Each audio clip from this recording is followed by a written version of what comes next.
Miss Glou Glou. Qu'est-ce que tu bois, Glou Glou, dis donc? Il a une belle moustache, il ressemble à Jean Ferrat, il vit dans le Muscadet, c'est Joe Landron. Avec sa femme, il possède le domaine de la Louveterie, 45 hectares, et le château de la Carisière, un vignoble de 15 hectares.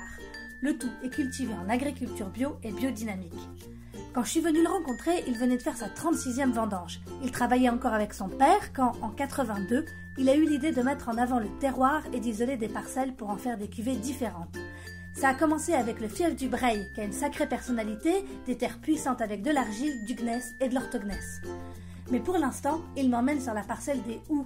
Ici, on trouve beaucoup de grès et de quartz. Le quartz, quand on le frotte, ça sent la pierre à fusil. Alors les vins sentent pareil. Ils sont très minéraux, les vins de Joe Landron. Il me montre plein de cailloux, de l'orthogneiss. Il est trop gentil. Juste à côté, il y a un méandre de la Sèvre nantaise et encore plein d'orthogneiss. Il a de tout petits rendements, Joe Landron. Il aimerait bien en avoir plus, mais c'est comme ça. Et puis il y a de très vieilles vignes, certaines sont centenaires.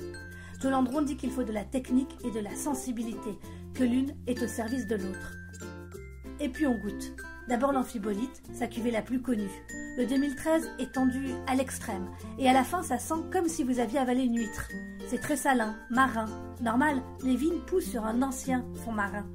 Et puis il me fait goûter un fief du Breil 93, pour me montrer que le muscadet aussi, ça peut vieillir longtemps. Et c'est vrai, c'est complètement fou. Les Houx 2012, c'est plus gras, ample et ouvert, du fruit plus mûr, comme un zeste de bergamote confit. Les fiefs du Breil 2011, issus de vignes de 40 ans et très puissants, un vrai vin de garde en devenir. Le 2007 est merveilleux. On sent le coin, l'abricot et une finale d'hydrocarbures comme sur les grands racing. Et dire qu'on est dans le muscadet, ça je l'aurais jamais cru si je l'avais pas bu. Le fief du Breil 2004 est plus chaud, plus confit, on sent presque de l'amande, du pruneau.